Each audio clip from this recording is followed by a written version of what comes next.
ભગવાનનું મંદિર છે. આ મંદિર પાછળ પૌરાણિક અને ઐતિહાસિક મહત્વ જોડાયેલું છે.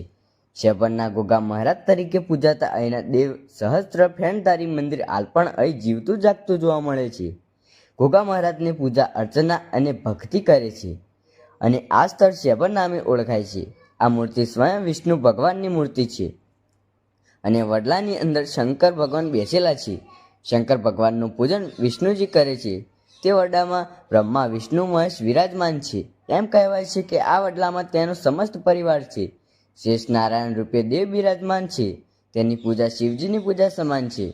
સ્થાનિક લોકો તેને ગોગા મહારાજ તરીકે પૂજે છે અને તે જીવિત હોય તેવી રીતે બધાના પણ કામ પણ કરે છે તેવી એક માન્યતા છે. શ્રાવણ વદ પાંચમ એટલે નાગ પાંચમના દિવસે ગોગા બાપાનો શેભર મુકામે ખૂબ મોટો મેળો ભરાય છે. જો તમે એક દિવસ માટે કોઈ જગ્યાએ ફરવા જવાનું વિચારતા હોય તો કુદરતી સૌંદર્યથી ભરપૂર આ પૌરાણિક જગ્યાની મજા માણવા જેવી ખરી છે. ઊંચા પર્વતોની વચ્ચે આવેલી આ જગ્યા તમારું મન મોહી લે છે.